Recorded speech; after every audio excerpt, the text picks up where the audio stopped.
नमस्कार दोस्तों, गर्मी के मौसम जैसे ही आता है, बहुत ज़्यादा जब गर्मी का समय जब शुरू होता है तो उस वक्त ऐसे रोगी जो पित्त प्रकृति वाले रोगी है, जिनके शरीर में पित्त बहुत ज़्यादा बढ़ा हुआ है, उनका जो विविध प्रकार के जो पित्त से संबंधित जो रोग है वो उफान में रहता है।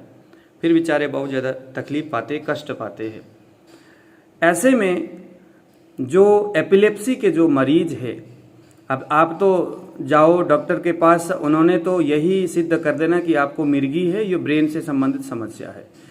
लेकिन चूंकि आयुर्वेद तो फिर सूक्ष्म से सूक्ष्म विवेचन करता है हर रोगी के रोग के ऊपर। आयुर्वेद बोलता है हर कुछ रोग में उस रोग की जब प्रगाढ़ता हो या उस रोग की जब अधिकता हो तो वहाँ मूर्छा होना बहुत जरूरी है, और हो ही जाता है।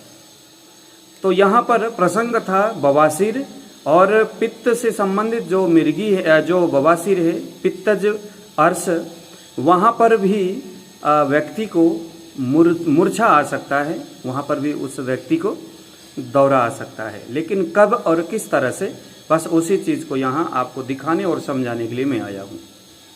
देखिए जरा, तृष्णा और मूर्छा सदृश शरीर व्यापी लक्षण पित्तोल्बणता के कारण होता है। यानी पित्त जब अपने उफान में रहता है, जब बढ़ जाता है, तो तृष्णा यानी प्यास लगना और मूर्छा यानी बेहोशी होना ये होता है।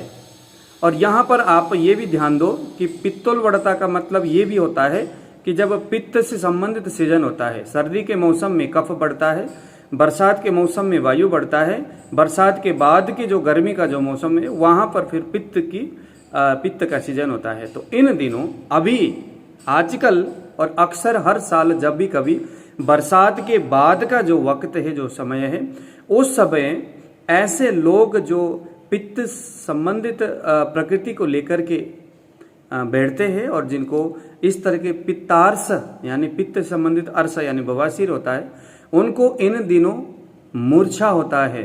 कब होता है आप इसको आगे देखते जाइएगा।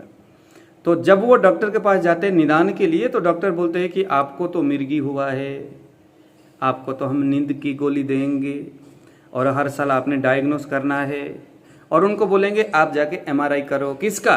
ब्रेन का। जबकि इसका जो एपिलेप्सी किस चीज से हो रहा था, यहाँ पर शरीर में पित्त बढ़ा है और उसके बवासीर से संबंधित विकारों से संबंधित समस्या से उसको मूर्छा हो रहा था। अब जरा इसमें आगे यहाँ पर हम पढ़ते जाएंगे। देखिए, मूर्छा का कारण पैत्तिक लक्षणों की अधिकता एवं वेदना की वृद्धि है। यदि कदाचित रक्तस्राव अधिक मात्रा में हो जाए तब भी मूर्छा हो सकती है।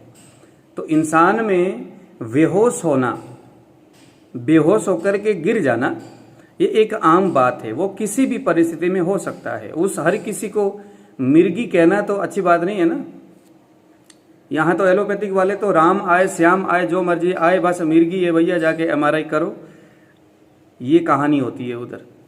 शायद ही कोई मेरे पास ऐसे पेशेंट आया हो जिनको किसी डॉक्टर ने कहा कि आपको जो है कि बवासीर की वजह से, आपको डायबिटीज की वजह से, या आपके शरीर में गर्मी की अधिकता की वजह से ये बेहोशी हुई है, ऐसा शायद किसी ने नहीं बोला होगा।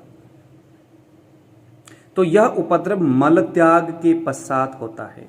यह इस चीज को जरा आप ध्यान देना। पित्त से संबंधित मिर्गी अपना बवासीर में जो उपद्रव होता है, कौन सा उपद्रव? मूर्छा यानी बेहोशी। यानी कभी कभी जब यह स्थिति बहुत ज्यादा भयानक परिस्थिति में पहुंच जाता है और उसके कहीं ना कहीं मस्तिष्क के भी कुछ जो नसें हैं उसमें विकार उत्पन्न हो जाता है, तो वो फिर कुछ मिर्गी सदृश भी दिखता है। कहीं कहीं मुंह से झाग भी आ जाता है। मुंह से झाग आना अकेला मिर्गी का ही सिम्टम्स है, ऐसा नहीं है। कुछ परिस्थिति में बेहोशी के बाद मुंह से झाग स्वभावतः आ ही जाता है।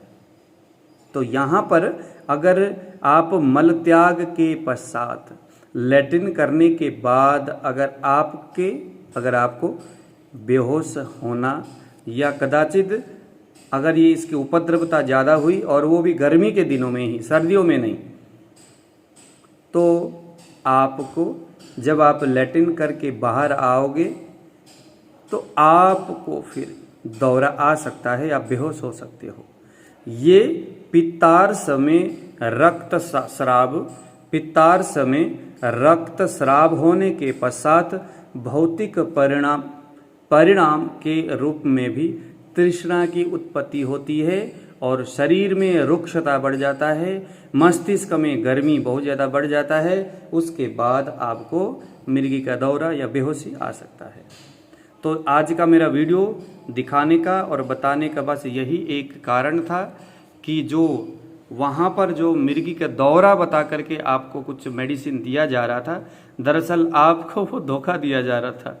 यहाँ आपको मतलब यहाँ पर मैं आपको एक स्पेशल बताऊंगा। ये देखिए जरा, यह उपद्रव मल त्याग के पश्चात ही होता है।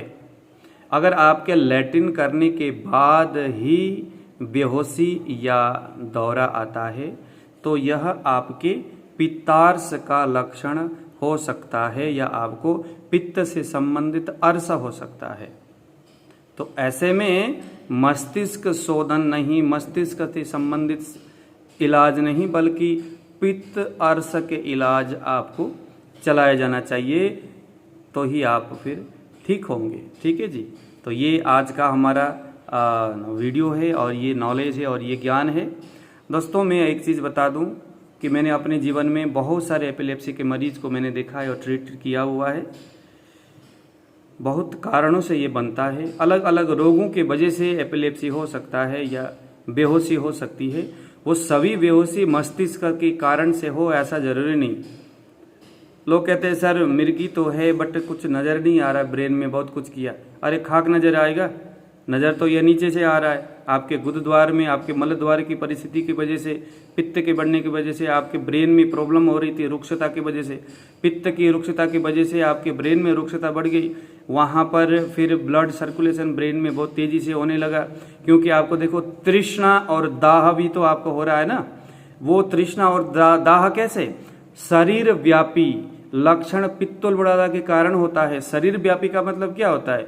आपके मलद्वार में होने वाला दिक्कत आपके मस्तिष्क में भी जाकर के अपना प्रभाव दिखा सकता है। तो इसमें सिद्ध हो सकता है कि आप बेहोश हो सकते हो, मुंह से झाग आ सकता है, आप दौरे भी आ सकता है। उसमें कौन सी बड़ी बात है? इसका मतलब ये तो कतई नहीं कि आपको मिर्गी का दौरा ही हुआ, आप मस्तिष्क संबंधित रोग से ग्रसित हो।